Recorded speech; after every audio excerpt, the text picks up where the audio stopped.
Bueno, lo que vamos a tratar fundamentalmente es el ámbito laboral dentro del deporte. Dentro del deporte y concretamente del deporte modesto, el deporte base. Es un ámbito que creo que es bastante desconocido, se mezclan muchos conceptos amateur y profesional y bueno, básicamente es un poco lo que vamos a hablar y por supuesto de manera muy importante cuál es el contexto en el que se tienen que mover las juntas directivas de estos clubes en este contexto de normativa laboral. Nosotros, vamos a ver, nos movemos en un contexto de un Real Decreto de 1006/1985. Desde entonces para acá ha habido ciertas modificaciones. La Administración ha tomado una postura un poco diferente de los últimos años hacia aquí y es sobre todo lo que queremos plantear. Ha habido además un informe del Consejo Superior de Deportes del mes de julio-agosto, ha habido algún pequeño cambio en algún Real Decreto de Ley de Emprendedores y bueno, eso es un poco lo que queremos comentar, este tipo de evolución legislativa. Creo que es muy importante lo que vamos a hablar hoy. Últimamente estamos viendo en los medios además mucha temática de este tipo y las informaciones alguna vez que se trasladan no son del todo correctas. Quizá la primera parte de la exposición que yo voy a hacer ahora sea un poco tensa, nos cueste un poco al principio. Pero siempre digo, bueno, para empezar porque es un ámbito jurídico que bueno, siempre es un poco complicado de entender, ¿no? Siempre digo que además la casuística del derecho y el deporte es una casuística complicada, pero no solo para alguien cercano, para alguien ajeno al derecho, sino también para alguien cercano al derecho. Yo desde mi punto de vista en el ámbito laboral, que tengo una carrera siempre especializada en el ámbito laboral, me cuesta incluso en muchas ocasiones explicar un poco esto, ¿no? Y ahora lo vamos a ver la complejidad que tiene. Y en definitiva el objetivo que tengo con esto que tenemos es que bueno, tengáis esas pequeñas ideas básicas sobre el ámbito laboral en el deporte.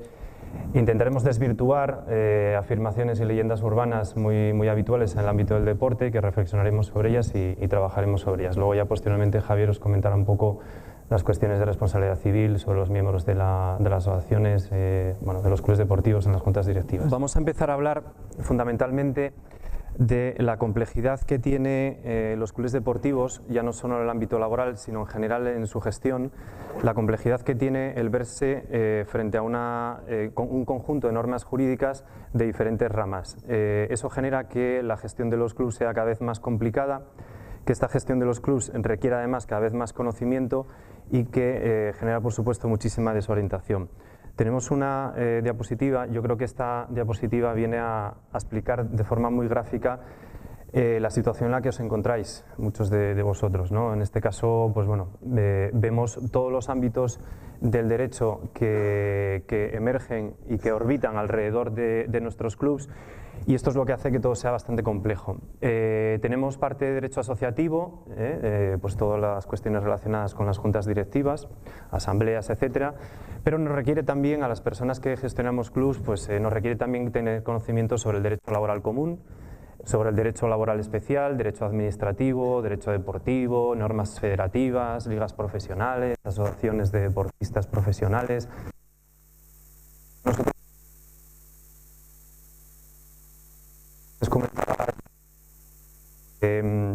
veremos además que las federaciones tienen una normativa que a veces no tiene por qué ir en conformidad o en paralelo con la normativa laboral común y menos la especial, y eso hace que todavía sea más complicado. Lo vamos a ir viendo ahora. Pero gráficamente estoy mostrando lo que se enfrentan los miembros de las juntas directivas. Seamos conscientes de ello y conviene trabajarlo. Vamos a empezar a trabajar. Estos son los conceptos que trabajaremos hoy. En esta primera hora trabajaremos los tres primeros. Vemos el concepto federativo y concepto laboral del deportista profesional. Vemos el contexto de las relaciones laborales en un club y luego fundamentalmente la retribución del personal del club o entidad deportiva. Estas tres más o menos de una media idea un poco del concepto que estamos moviendo. La primera parte, el concepto federativo, el concepto laboral, es algo que me parecía interesante comentaros porque conviene abstraerse un poco y ver que las normas de las federaciones no tienen por qué ser las normas que se aplican al ámbito laboral y lo vamos a ver ahora. Concretamente, Vamos a ver que la calificación federativa en muchas ocasiones no tiene nada que ver con la laboral. Un ejemplo práctico son aquellas situaciones en las que un deportista que la federación entiende como amateur, o incluso el club entiende como un deportista amateur,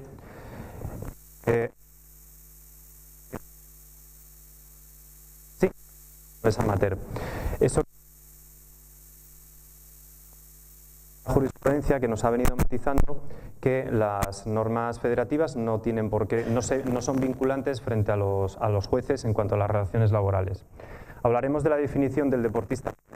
Esta es una de las cuestiones que más me gusta hablar porque yo tengo la sensación de que la gente, el deportista profesional, lo asocia con casos como Rafa Nadal, y no es cierto. El deportista profesional está probablemente el 90% de los clubes del deporte base está presente el deportista profesional, y lo vamos a ver ahora. Mucho más cerca, por tanto, de lo que creemos. Y luego, bueno, pues iremos deportista profesional para que veáis cuáles son los requisitos que tienen que cumplirse y que veáis si estáis o no ante un deportista profesional según qué casos. Bien, vamos a hablar de la primera de las cuestiones. Efectivamente hablamos de confusión de la norma federativa y la confusión respecto a la norma laboral. Esto tiene un porqué. Como ustedes conocen, cada disciplina deportiva tiene su federación, su propia federación. ¿Qué quiere decir eso? Que la federación, lo que entiende como deportista profesional o amateur, es diferente. Y por eso, efectivamente, los jueces entienden que el pronunciamiento de las federaciones es irrelevante para según qué casos. Por poner un ejemplo, la Federación de Boxeo entiende que un deportista, un boxeador profesional, tiene que cumplir una serie de requisitos, que si no recuerdo mal, tiene que realizar 10 combates y de esos 10 combates, 5 de ellos tiene que haber vencido 5 de ellos, ¿no? Eso es lo que entiende la Federación de Boxeo como deportista profesional, como boxeador profesional. Y las federaciones de fútbol lo entenderán. La Federación de Ciclismo entenderá de otra manera cuál es la definición de deportista, y cada federación tiene su concepto de deportista profesional. Y obviamente eso genera mucha inseguridad jurídica, es decir, ¿en qué casos estamos o no ante un deportista profesional? Bueno, pues para eso hay un Real Decreto que ya muchos conocerán, que es el Real Decreto 1006 del 85, que es el que nos dice, ese es el punto de anclaje, la base, que es la que nos dice todos los deportes qué es lo que se considera o no deportista profesional.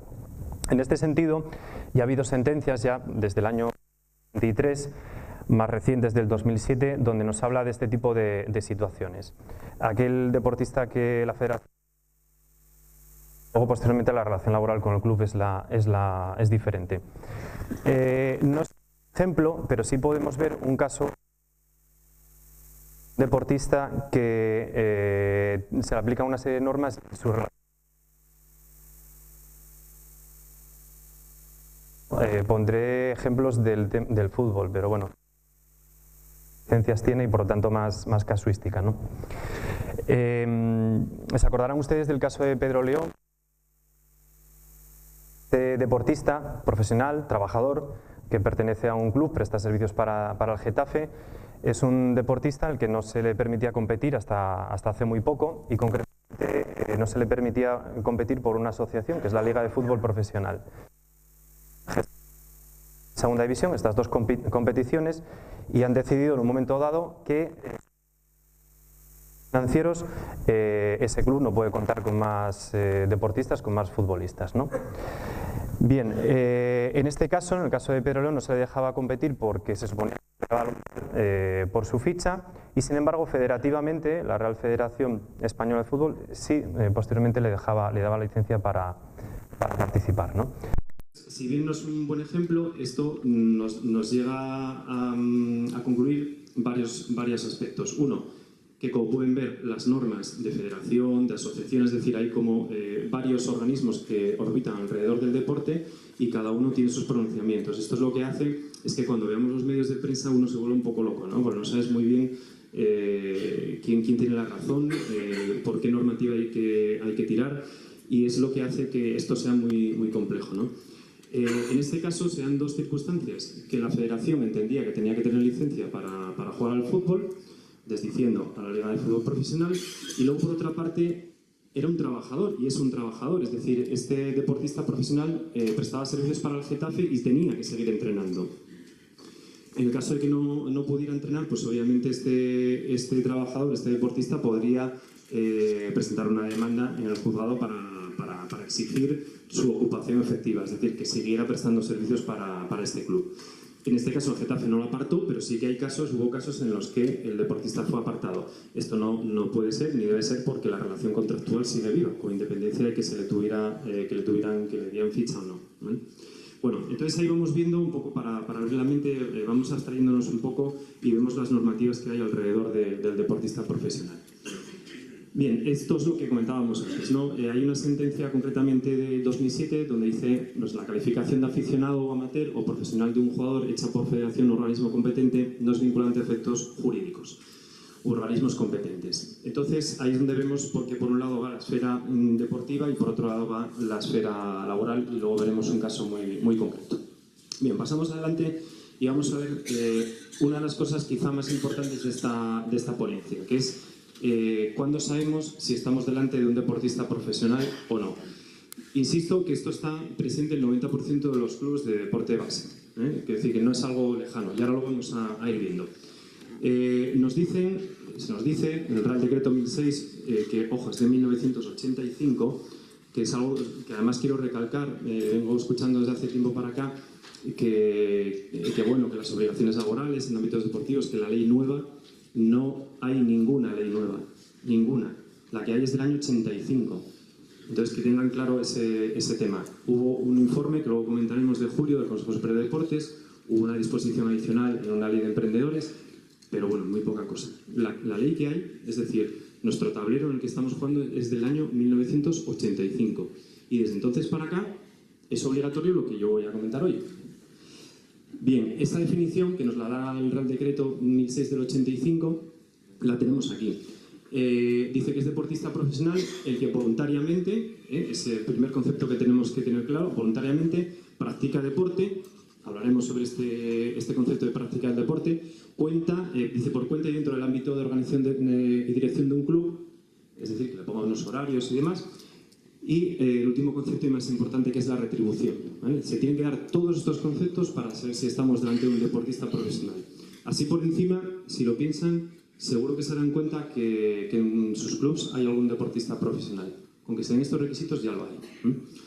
Quedan excluidos aquellos que simplemente no tengan retribución, pero sí una compensación por gastos. Es muy importante el concepto de retribución tenerlo claro. Si está presente o no, condicionará la relación laboral.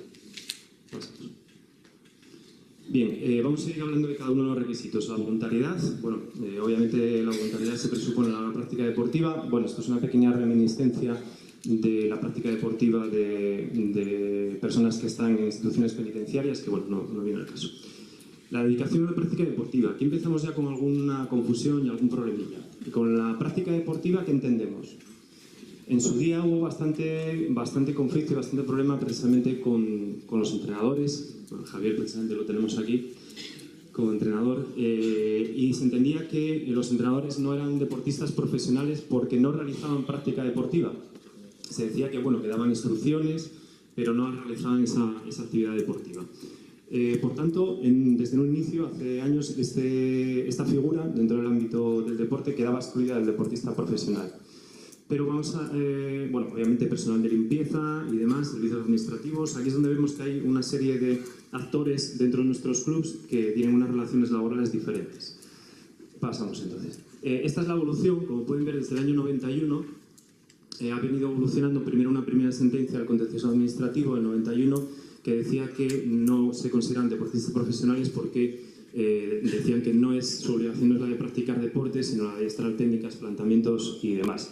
Pero ya esto fue evolucionando y a día de hoy son considerados deportistas profesionales. Entonces, que lo tengan en cuenta, que el hecho de no practicar deporte es bastante discutible. En el caso de los entrenadores se considera que sí practican deporte.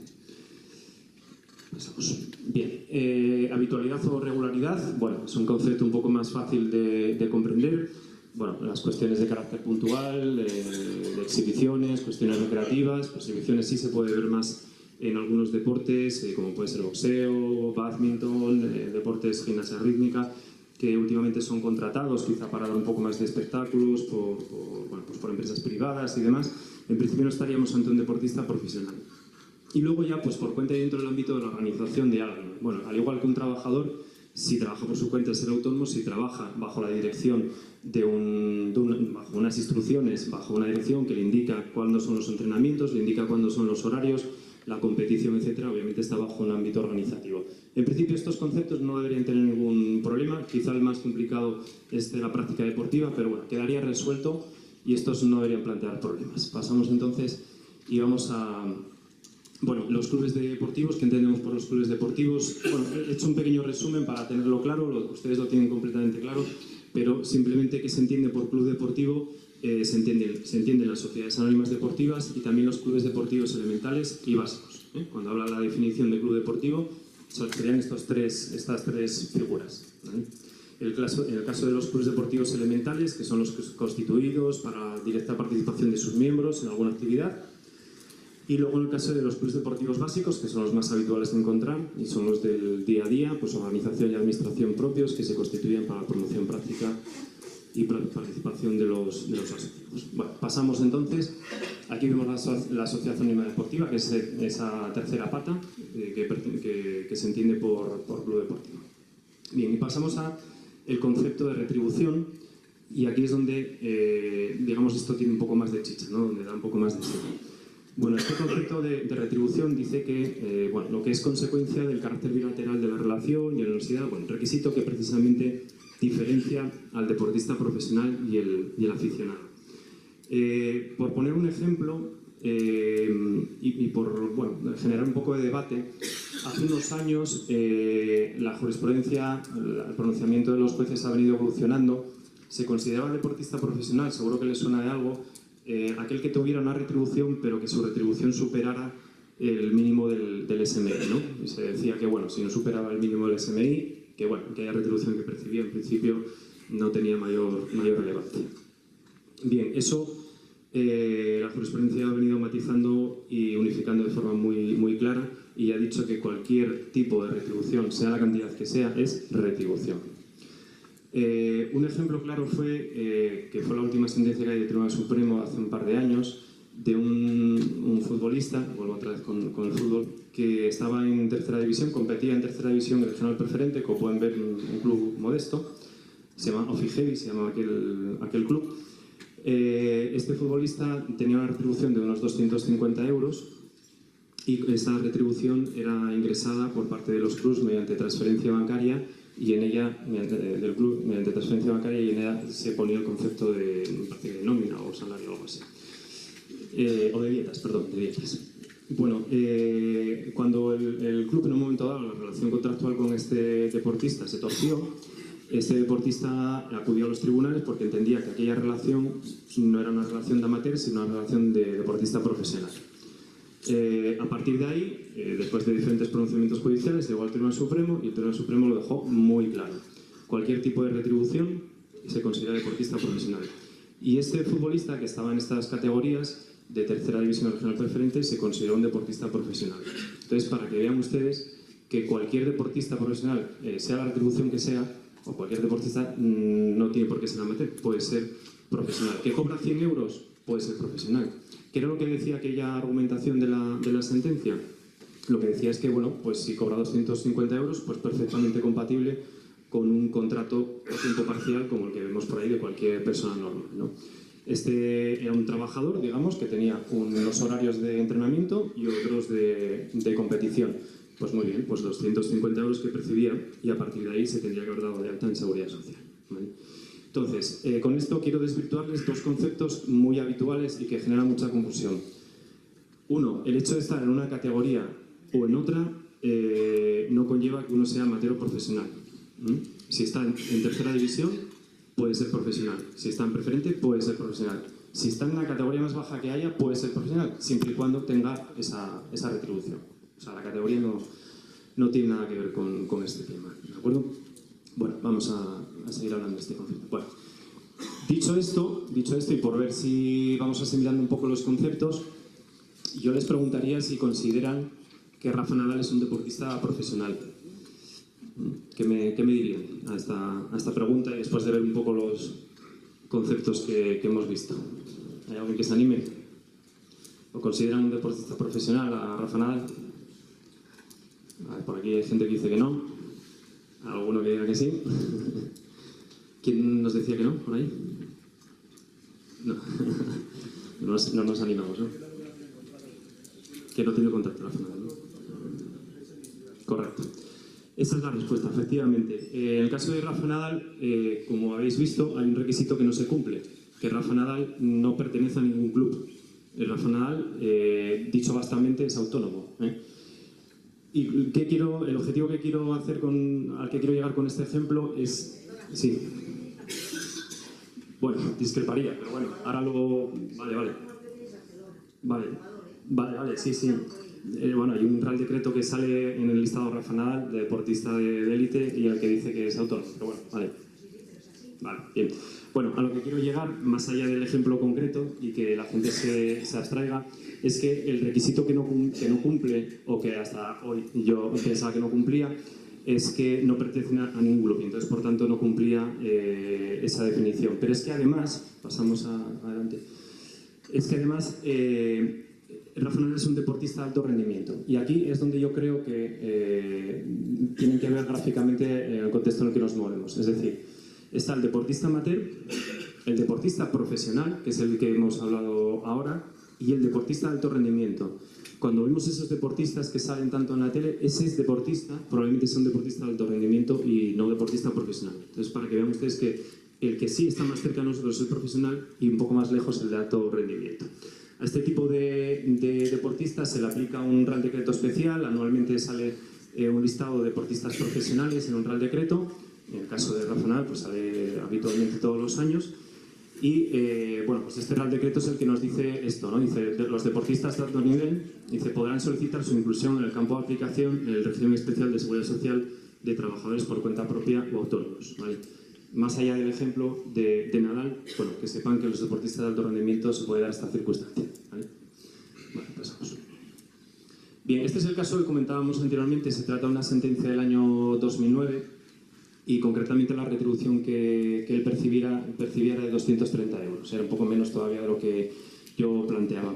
La jurisprudencia se aparta siempre de este concepto que intenta autodeterminar el club. Si el club lo intenta entender como una compensación de gastos, bueno, que entienda lo que quiera, pero ya el juez llegará y dirá si es una compensación por gastos o no. Vale, entonces, bueno, en este caso había una serie de recibos, monumentos y demás, y eso, bueno, fue lo que fue objeto de valoración. En principio, y luego ya lo veremos más adelante, hay una presunción en la cual aquella cantidad fija que percibe un deportista se presume como retribución, y aquella que es variable, bueno, veríamos a ver si es una retribución o no. ¿Por qué? Porque la que es variable es más fácil que sea considerada una dieta. Obviamente las dietas fluctúan. Las dietas son por desplazamientos, por determinados gastos, y entonces, bueno, pues no es lo mismo competir en Badajoz que competir en Sevilla, y por lo tanto cambian los importes de esas dietas. Es lo que se entiende entonces como una dieta, que por lo tanto es una retribución variable y efectivamente sí puede responder a la dieta. Pero en el caso de una retribución que siempre se percibe fija, una cantidad fija, es lo que sí se entiende que hay una presunción de laboralidad, ¿vale? Vale, pasamos entonces. Bien, dentro de las relaciones laborales de un club realmente es una situación bastante compleja porque conviven situaciones o relaciones contractuales diferentes. En un primer lugar podemos tener la alta dirección. Quizá ahí nos tenemos que ir a clubs de cierta entidad. Cuando estamos hablando de un director general, ese director general pues, que toma decisiones, hace fichajes, etc., incluso un entrenador que actúa como manager y también hace fichajes y demás, y negocia, es probable que estemos delante no de una relación laboral común, sino de una relación de alta dirección. Y esa es otra nueva relación laboral diferente al del deportista profesional. Es decir, por ejemplo, el caso de un entrenador, tipo a lo mejor como el caso de Mourinho, que además era manager, negociaba, tenía poderes de la empresa para ello, estaríamos ante un caso de alta dirección. El personal técnico y deportivo, personal laboral, personal deportista profesional, es otra relación diferente, que es la que hemos hablado anteriormente, del deportista profesional. Y luego, por último, pues dentro de los clubs, obviamente, aparte de deportistas y de técnicos, también tenemos personal de oficina, personal de administración, limpieza, bar, etc.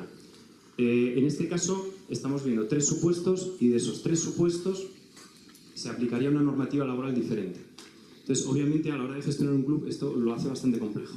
Se hace bastante difícil convivir con todo este tipo de normativas, que además no son normativas a las que se vaya habitualmente, ¿no? Un Real Decreto de alta dirección no es una normativa que se maneja habitualmente, igual que la de los deportistas profesionales. Bien, la retribución del personal del club o la entidad deportiva es un concepto muy importante y sobre todo probablemente el que más interese. En este Real Decreto del 85/2006 lo que nos dice es que la retribución de los deportistas será la que señala el convenio colectivo o el contrato individual. Vale, entonces esto es muy importante. Esto da lugar a numerosas situaciones que veremos ahora, ciertamente complejas, situaciones en las que hay convenio colectivo, situaciones en las que no hay, situaciones en las que uno no sabe si aplicarlo o no. Y bueno, ya el contrato individual, el salario pactado en contrato individual, quizá ya estaríamos hablando de deportistas que estarían percibiendo retribuciones superiores a las señaladas en convenio. Por lo tanto, hay una convivencia entre los contratos de trabajo laborales, contratos de trabajo de alta dirección, contratos de trabajo de deportistas profesionales, contratos de trabajo de deportistas profesionales sin convenio, contratos de trabajo de deportistas profesionales con convenio. Entonces, como pueden ver, es una amalgama difícil de manejar. Pasamos entonces. Y esta es un poco gráficamente la situación en la que se vería cada club, ¿no? cada junta directiva, en la que, dependiendo del rol, pues no sabríamos a qué normativa tendríamos que acudir, ¿no? Pues oye, pues si soy directivo, ¿qué normativa se me aplicaría? Si la normativa laboral común, alta dirección. Si soy empleado del club, ¿a dónde voy? ¿Qué se me aplicaría? Pues el convenio sectorial, si es que lo hubiera. El convenio de deportista profesional, aparentemente no, pero puede ser. Un entrenador que es empleado del club, puede ser. Y luego, posteriormente, el del deportista, que se le puede aplicar un convenio sectorial, si es que lo hay, que en este caso en Asturias hay un convenio de grupo de deportes, o puede ser también que no haya ningún tipo de convenio, o que el convenio que hay simplemente no me siento vinculado a él. Por tanto, esta es la situación y es bastante compleja de manejar. Bien, pasamos entonces, en esta vemos un pequeño resumen de lo que hablamos, ¿no? Tenemos ese contrato de trabajo de deportistas profesionales, contrato de trabajo de deportistas de clubes y entidades deportivas sin convenio colectivo. Tenemos que pensar que ahí se puede dar diferentes situaciones. Por ejemplo, en el caso de Asturias hay un club que tiene convenio colectivo, yo creo que además muy acertadamente, es el de Santa Olalla, hay pocos clubes que tienen convenio colectivo y ese no tiene dudas de ningún tipo, tiene su convenio y a partir de ahí funciona, ¿vale? Pero también tenemos el convenio colectivo del grupo de deportes, que aparentemente en principio es el que se aplicaría a las relaciones laborales relacionadas en estos ámbitos. Pero además podemos vernos, los clubes se pueden ver en situaciones en las que hay otros convenios colectivos que serían aplicables. Caso, por ejemplo, de determinadas disciplinas deportivas y a cierto nivel, ¿no? Pues primera y segunda división tienen convenios colectivos, segunda división B tiene convenio colectivo, baloncesto tiene convenio colectivo, dependiendo de la liga, la liga LEFOR o no, pero sí que la ACB sí tiene convenio colectivo. Entonces esto es un poco locura, ¿no? Vamos a ponerse en el caso de un club de baloncesto que estuviera en primera división y se le aplicaría a los deportistas el convenio colectivo propio de los deportistas de la ACB, pero luego tendría deportistas probablemente de su filial que no están en esa categoría y por tanto se le aplicaría un convenio colectivo de no sabremos cuál. Por tanto, ahí vemos esa convivencia difícil. Y luego, además, en ese club pues habrá también personal contratado. ¿Cuál sería el convenio colectivo que le aplicaríamos? Al personal de oficina, personal de comunicación, etc., ¿no? Bien, pues todas estas cosas, en algunos casos, en muchos, en su mayoría, se solucionan con los convenios colectivos de empresa.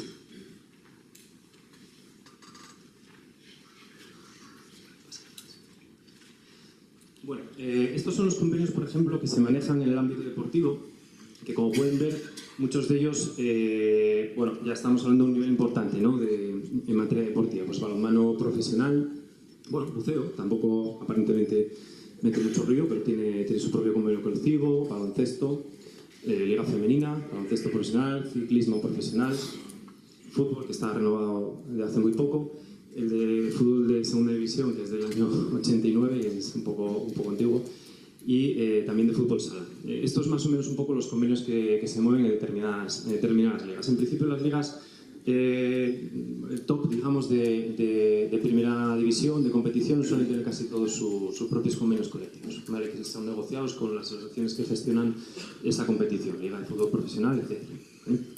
Bueno, pasamos entonces. ¿En qué situación estamos en Asturias? Vamos a ponernos que ese salario que teníamos que pactar, ese salario que tendría que ser determinado por convenio colectivo o por pacto individual, se supone que vamos a ir al convenio colectivo. Se supone que el deportista que tenemos no es un deportista que se le aplique el convenio de primera, ni de segunda, ni de baloncesto, ni de nada. ¿Qué hacemos con él? O pactamos un salario individual o vamos al convenio colectivo. Si vamos al convenio colectivo, otra pregunta que nos hacemos. ¿Sería de aplicación a ese deportista profesional el convenio que hay en Asturias? Que no es normal tampoco que haya este tipo de convenios. Lo hay en Asturias, alguna provincia más, pero poco más. Bien, en este caso, el convenio que ustedes conocen perfectamente, mejor que yo seguramente, es el convenio del Grupo de Deportes. Bueno, este convenio es un convenio antiguo, entre comillas, que finalizó su vigencia en el año 2001, pero que a día de hoy se sigue prorrogando esta vigencia.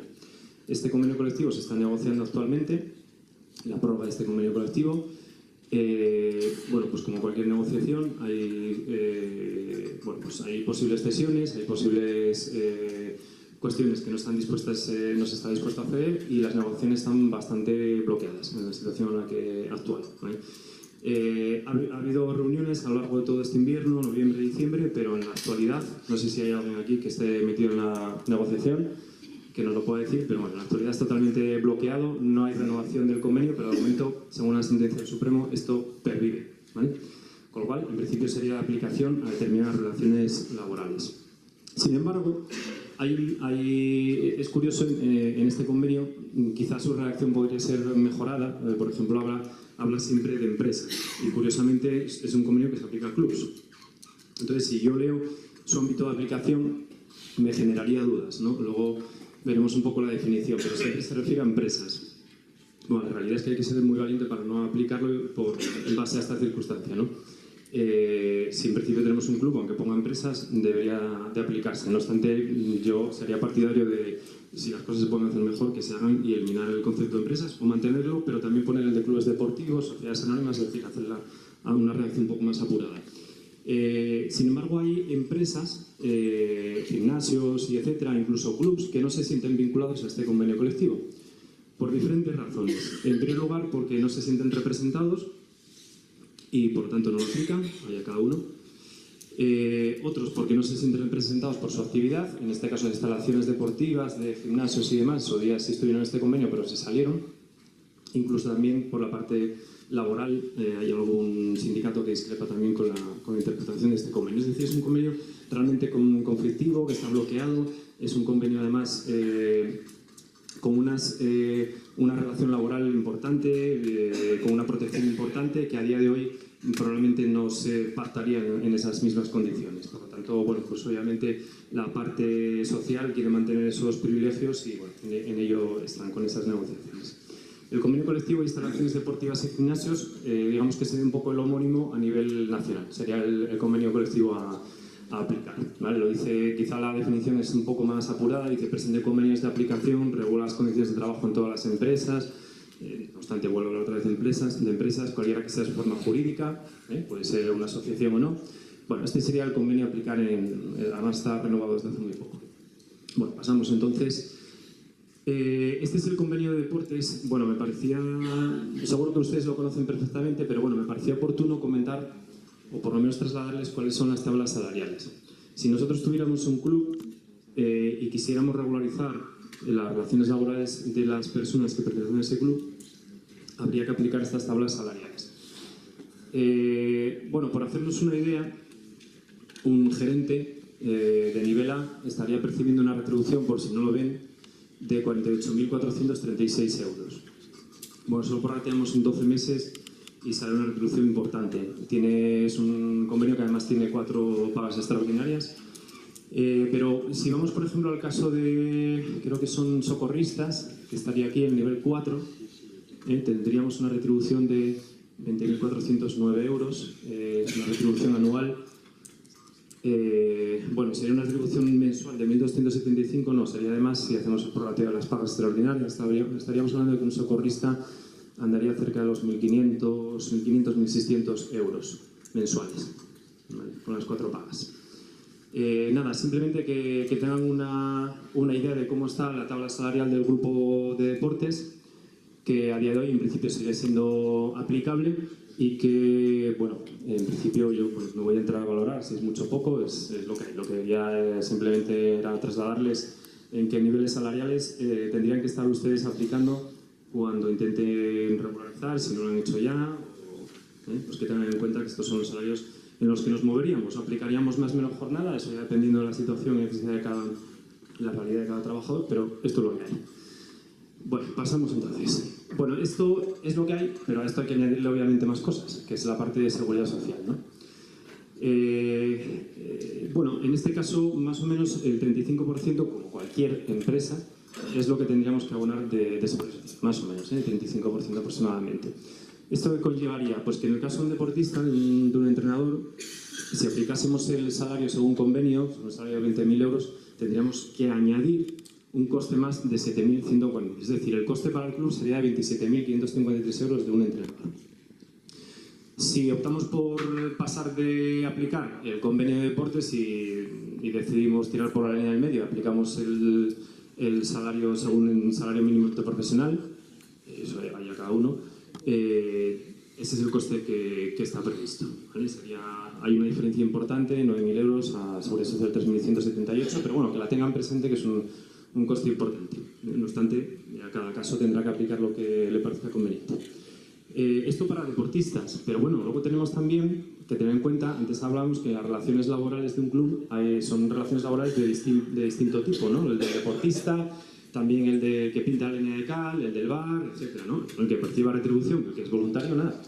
Bien, en este caso, pues vamos a poner el caso de una ordenanza, de un trabajador que está en vestuarios, que se dedica a la limpieza y a recoger toda la ropa de los chavales y demás, pues este es el salario que tendría de convenio, que sería aproximadamente unos 17.000, 18.000 euros, más la seguridad social. Bueno, nos pondríamos un coste club para el club de 23.700, 23.800 euros. ¿Vale? Bien, este es el coste que tenemos, pasamos entonces adelante.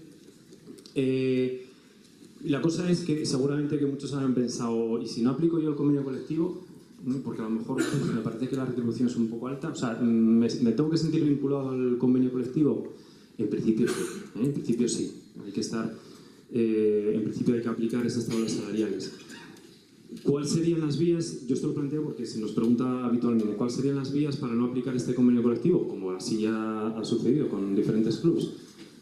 Pasaría por, y como pueden ver son conceptos que les sonarán de esta coyuntura económica que venimos viviendo hace tiempo, pasarían por el descuelgue salarial. Pero un descuelgue salarial, bueno, estamos hablando de palabras mayores. Uno no decide descolgarse salarialmente de motu propio y de forma unilateral. Eso lleva un proceso de negociación con la parte social y bueno, es un proceso complicado, al margen obviamente de acreditar que haya unas causas económicas que justifiquen ese descuelgue, ¿no? Por tanto, el convenio es el que es, el convenio hay que aplicarlo, ¿no? Y otra vía sería la negociación con la parte social de un convenio colectivo que se aplique al club, ¿vale? Algo que aparentemente parece muy sofisticado, que lo veamos desde fuera, ¿no? Y, joder, esto, primero me hablas de seguridad social, de cotizaciones, de contratar, y joder, ahora me estáis hablando de un convenio colectivo. Bueno, es el contexto en el que nos ha tocado vivir y yo lo planteo porque lo vemos en nuestra casa, ¿no? Cuando se nos plantean opciones, nosotros tenemos que darlas todas. Y dice, oye, yo no quiero aplicar el convenio. Bueno, pues tienes que aplicarlo. ¿Que no lo quieres aplicar? ¿Qué soluciones hay? Bueno, pues ahí el ámbito del derecho tiene varias soluciones. En este caso no muy pocas, pero tenemos la opción del convenio colectivo. Pero eso tampoco depende del club, de la junta directiva, depende también del club y de los empleados que negocien ese convenio colectivo. En este caso, en Gijón tenemos el ejemplo del Santa Olalla. Pero hay clubes deportivos más pequeñitos que también tienen un convenio.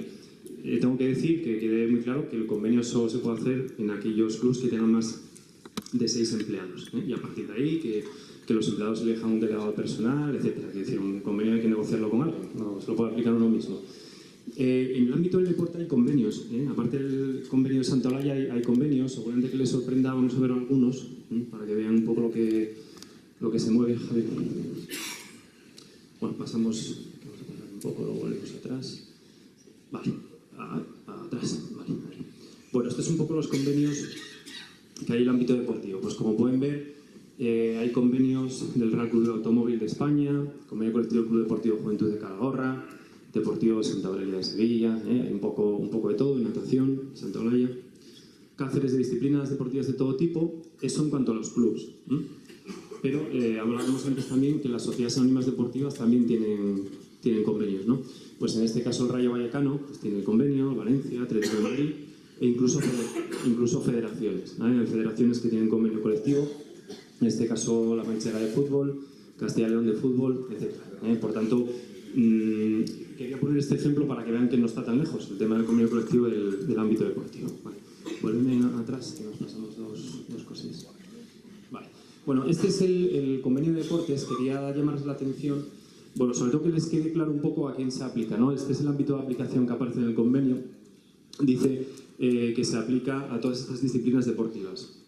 Federaciones deportivas, bueno, utiliza unas palabras que realmente son un poco arcaicas. Habla del Reglamento Nacional de Trabajo de Espectáculos, Agrupación de Deporte. Este es un reglamento que existía en el 60 y pico. Entonces, bueno, por eso yo me gustaría que este tipo de convenios se actualizaran un poco, ¿no? Y fíjense que es curioso que habla, obliga a todas las empresas y luego habla de agrupaciones de deporte, es decir, se están mezclando diferentes asuntos, ¿no? Y de hecho habla de empresas, agrupaciones deportivas y luego habla de federaciones. Entonces volvemos a mezclar las cosas. Yo creo que la redacción podría ser más acertada, federaciones deportivas, etc. Bueno, prácticamente todos los deportes. Y luego vuelvo a hablar otra vez de empresas. Dice, el convenio afectará a todos los trabajadores, sea cual sea su categoría profesional, que presten servicios bajo la dependencia por cuenta de las empresas citadas. Otra vez empresas, y se podría añadir el concepto de clubs. Bien, nada, que tengan claro entonces esta aplicación a todas las disciplinas deportivas. Pasamos. Bien, los convenios colectivos de club o entidad deportiva, que ahora nos comentábamos anteriormente, ¿qué nos permiten? Bueno, nos permiten adaptar un poco la situación, ¿no? Dentro de ese club en el que tenemos un convenio colectivo para los deportistas que están en primera, de baloncesto, lo que sea. Otro convenio colectivo, o no, a lo mejor no hay convenio colectivo, para los deportistas amateur. Esos deportistas amateur habría que aplicar a lo mejor el sectorial, en el caso de Asturias. Otro para la gente del personal de oficina, otro para el del alto rendimiento. Es decir, la relación laboral es realmente compleja, se complica demasiado. El ámbito de aplicación, en el caso de un convenio colectivo de club, pues obviamente sería para el personal del club. Sí hay que decir que hay un principio que es el de unidad de actividad, de empresa, de convenio, en el que se dice que se tiene que aplicar el convenio predominante, es decir, el que más predomine dentro de la actividad del club. Pero bueno, en este caso es un poco complicado, ¿no? Vamos a ponernos en el caso de un club que tenga diferentes disciplinas deportivas, pues entonces eso ya sería una locura, ¿eh? Pues baloncesto, fútbol, pues este convenio por aquí, este por acá, es una locura. Yo recomiendo en este caso ordenar las cosas, las relaciones laborales a través de este convenio. Insisto que no hay ninguna ley nueva, que es del año 1985. Lo que ocurre es que la administración antes miraba hacia la izquierda y ahora mira hacia la derecha, ¿eh? Digamos que antes hacía la vista gorda y no miraba nada y ahora sí, ¿eh? Esa es la única diferencia es esta. ¿Y por qué sabemos que ahora mira para el otro lado? Pues precisamente por esto, porque estamos viendo que en los clubs hay inspecciones y porque la Inspección de Trabajo ha lanzado una campaña a partir del 3-4 de noviembre del año 2014 y esa campaña, como saben, las Inspecciones de Trabajo determinan campañas por determinadas cuestiones que quieren analizar y una es esta. Hay numerosas sanciones, ahora lo comentaremos, pero bueno, aquí pueden ver un poco algún titular. Los clubes deportivos tendrán que dar de alta a todo aquel que recibe remuneración. Esto según uno lo lee y se para, que es que efectivamente aprobaron una ley. No, es que los clubes ya tenían que dar de alta desde el año 85, o desde que hubiera la normativa que hay contractual. Bueno, pues nada, pasamos un poco a lo siguiente. Efectivamente era lo que les estaba comentando, ¿no? El Ministerio de Empleo, a partir del 3 de noviembre, realiza esta campaña para todos los equipos. Hay regiones o provincias donde el ritmo de inspecciones ha sido un poco más intenso que otras.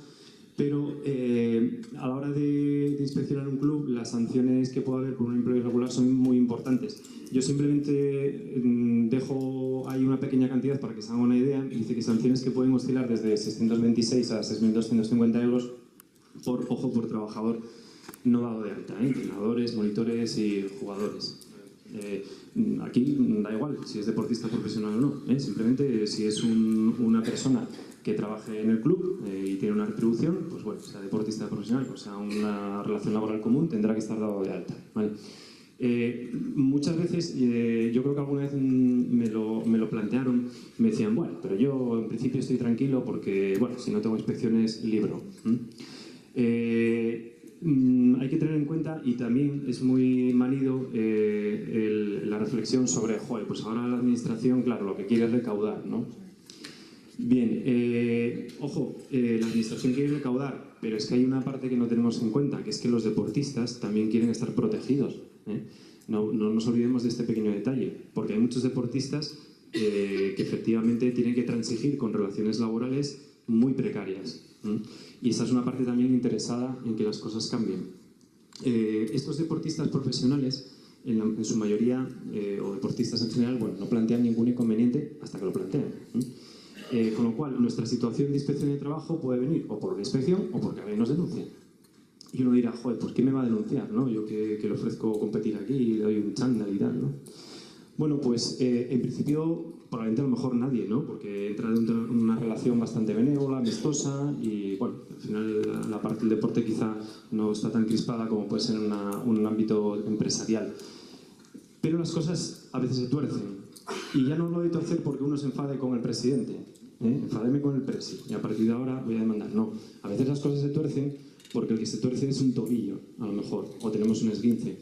Entonces, en ese tipo de situaciones, cuando al deportista le ocurre eso, está desamparado. ¿Por qué? Pues porque a lo mejor lleva en el club 5 o 6 años, no ha cotizado nunca, porque el club no lo ha hecho, y ese deportista irá a la seguridad social, irá a la ventanilla, irá, oiga, yo es que, mire, no puedo practicar más el deporte y venía a que me ayudara y me asesorara, ¿no? Pues sí, mire, usted sí que me dice que está lesionado ya de por vida, Vale, pues entonces a partir de aquí, pues igual tiene la posibilidad de una incapacidad permanente, bueno, le dan opciones. ¿Qué ocurre? Que cuando uno le dice, bueno, ¿cuáles son sus cotizaciones? Pues ninguna. Ahí es donde empiezan los problemas. Les digo por experiencia que la mayoría de sentencias que hay en el ámbito deportivo no son reclamaciones de cantidad, no son la reclamación que yo ponía antes de ejemplo del jugador de aquel de fútbol. La mayoría de las reclamaciones vienen precisamente de lesiones, de incapacidades. Y claro, obviamente en un escenario deportivo una lesión es algo absolutamente normal y común. Si es una lesión de poca cosa, pues no pasa nada. Pero es que tenemos lesiones en algunas ocasiones muy complicadas. Bueno, pues yo lo que les quiero decir es que esas lesiones son accidentes de trabajo. Y seguro que han escuchado por ahí aquella empresa que dice, joder, un accidente de trabajo y el trabajador estaba sin asegurar. Eso es lo que pasa en un club, que es una relación laboral con un accidente de trabajo sin asegurar. Y en muchas ocasiones, en el ámbito empresarial, el empresario acaba en la cárcel. Entonces, yo creo que deberían reflexionar sobre este tema, ¿vale?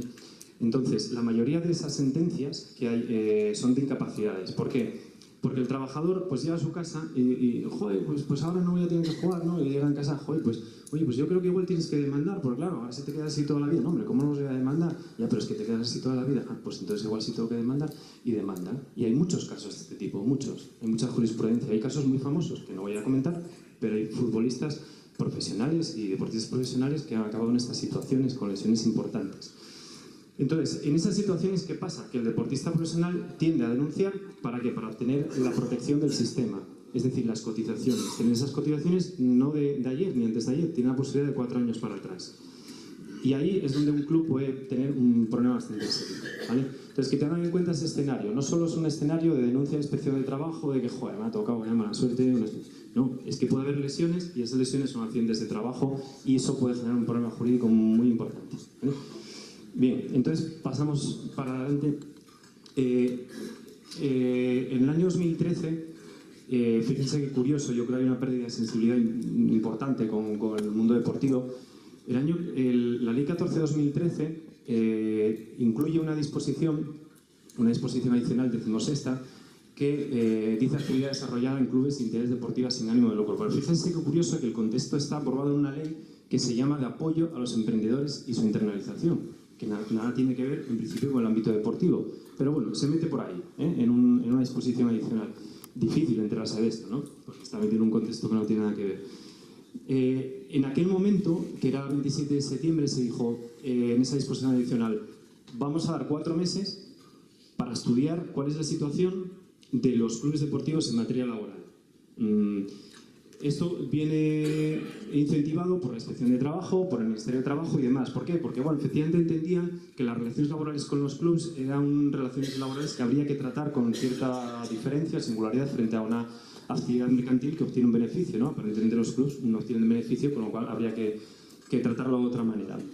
Se le da 4 meses y dice para bueno, ver un poco, analizar esa situación, ver el encuadramiento en el campo de seguridad social de la actividad desarrollada en clubes y entidades sin ánimo de lucro que pueda considerarse marginal o constitutivo de medio fundamental de vida, etc. Bueno, aparentemente ya había ahí un principio de trato diferencial que era muy importante.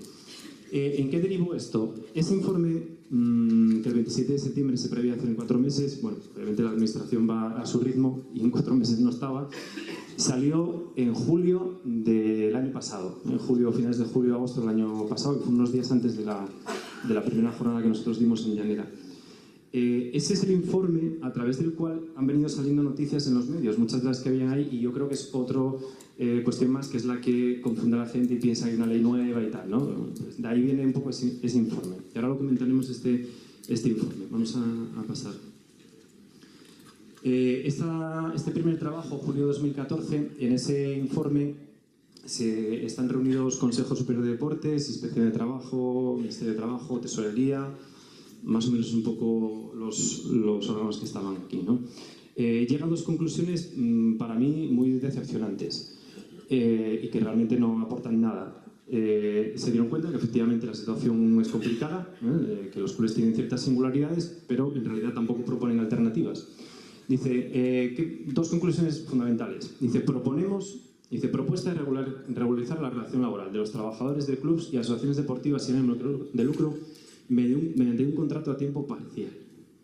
Bueno, esto ya lo sabíamos. Obviamente, si tenemos una persona que hay que dar de alta y aquí de 40 horas, una jornada completa está a 10, pues obviamente tendría que ir al contrato parcial, a tiempo parcial. Con lo cual, no nos aporta nada. Segunda propuesta de que se difunda entre los distintos clubes deportivos la necesidad de que documenten, y precisamente la pregunta que me comentabas antes por eso te decía que lo comentábamos ahora, venía por aquí, que documenten adecuadamente que las cantidades que abonen como compensación de gastos necesarios para el desarrollo de actividades y que no tengan el carácter de retribución tiene realmente tal carácter. Y por último, un acuerdo de voluntariado que ahora comentaremos. ¿Qué nos dice este segundo punto?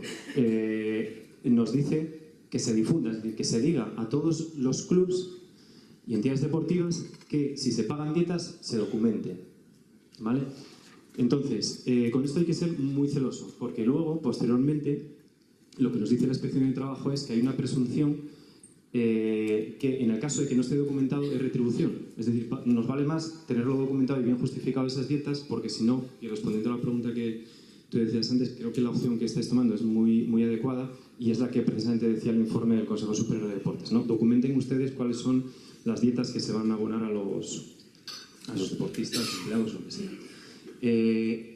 Y esto es lo que hay. Esto es la conclusión del informe. Entonces, como pueden ver, es un poco decepcionante. No nos aporta nada nuevo, no nos da soluciones, es muy superficial y realmente sí que hay cuestiones de calado en las que sí se podría meter uno, ¿no? En alguna ocasión, en el turno de debate con Javier Gómez y Javier, en alguna otra jornada que hemos trabajado estos temas y bueno, ya distendidamente entre nosotros hablamos muchas veces, oye, pues la posibilidad de que exista un tipo de cotización diferente para los deportivos, que la carga de seguridad social sea menor, una propuesta de reforma de la ley de mecenazgo y patrocinio que pueda incentivar fiscalmente a las empresas, a todas esas empresas que apoyan a los clubes. Bueno, hay alternativas que se pueden trabajar y ver, ¿no? Pero aparentemente no hay, por lo menos allá no hay mucha voluntad de ofrecer estas alternativas. Y bueno, lo que se nos dice estas soluciones que, bueno, en mi opinión no son soluciones. Bueno, pasamos entonces un poco más. Esto es las 3 cuestiones que tienen que tener en cuenta muy importantes. Dice, ¿cómo diferenciar los conceptos de remuneración y los de compensación de gastos? ¿Vale? Muy importante y un tema muy recurrente. Aquí tenemos las definiciones. Dice compensación. Dice, solo tiene naturaleza compensatoria las cantidades que no excedan de los gastos reales del deportista que tiene que soportar con la operación. Y recae sobre el club, lo que antes comentaba, recae sobre el club, la entidad deportiva, la carga de la prueba de esta circunstancia. Por eso se pide que se documente. ¿Vale? Nosotros, ahora que te estoy viendo haciendo fotos, teníamos una encuesta por ahí de satisfacción que mis compañeros han facilitado para que valoren nuestra ponencia. Si nos ponen el correo electrónico les enviamos este informe del Consejo para que vean un poco estas definiciones y les enviamos también el acuerdo de voluntariado. ¿Vale? Entonces, luego están mis compañeros por ahí recogiendo los datos. Entonces, bueno, la carga de la prueba recae en el club, por tanto, documentación. La calificación de las partes es indiferente, esto lo habíamos comentado en la primera parte, da igual que uno la retribución se la pague y diga que es una dieta, que luego si el juez dice que eso es una dieta, bueno, ya el juez dirá si es una dieta o una retribución, no es vinculante. Es decir, si yo, por mucho que yo ponga dietas, eso no es vinculante para un juez ni para los tribunales. Y C, quiero decir, una transferencia periódica que se ponga dietas, no da igual que lo que pongamos, ¿no? Ya veremos luego el juez lo que dice. C, la periodicidad y uniformidad. También lo comentábamos anteriormente, y lo comentaba ya Javier, ahora lo introducía. La periodicidad y uniformidad. Si vemos que si la Inspección de Trabajo ve que hay una retribución siempre del mismo importe, entenderá que hay una retribución. Si ve que esa retribución está documentada y es variable, probablemente entonces sea una dieta. ¿Vale? Son pequeños indicios con los que trabajará la inspección, luego habrá casos y casos. ¿Vale? Entonces, que tengan en cuenta estos tres criterios. Pasamos ahí. Bueno, estas son un poco las sanciones que nosotros hemos recogido a lo largo del territorio nacional, que hemos recogido para que puedan ver. Yo en este ejemplo a mí me gustaba que se viera que afecta a todo tipo de clubs, no a clubs que compitan a un alto nivel, sino cualquiera, ¿no? Y diferentes disciplinas. Por ejemplo, en Cataluña, el Club de Natación de Sabadell, más de 1 millón de euros, Club de Natación de Barcelona, 250.000, de tercera división de fútbol, bueno, como pueden ver, diferentes disciplinas, atletismo, natación, y el club de ajedrez, concretamente, en Cataluña, 18.000 euros. Como han podido ver, esto lo quiero dejar claro porque también en muchas ocasiones acuden a nuestros clubes y dicen, pero bueno, yo soy de gimnasia rítmica y tal, somos 3, 4 amigos, somos poca gente. En principio eso no es un dato importante. Ustedes son un club, una asociación, son un club, hacen una práctica deportiva, pues tendrán que tener sus obligaciones tanto laborales y fiscales al orden del día. Por tanto, si es de ajedrez, pues no importa, la disciplina no importa. En algunos casos esas campañas se dirigían a ver cuál era la situación de los monitores y entrenadores de los clubes deportivos y bueno, también en el País Vasco, Galicia, y se me ha olvidado aquí también Andalucía, que ahora en Andalucía está habiendo muchas excepciones. Andalucía y en Madrid también. ¿Vale? Pues nada, pasamos. Y bueno, ya por último, y aquí yo creo que acabo, no sé si me queda mucho más, luego ya Javier pasará.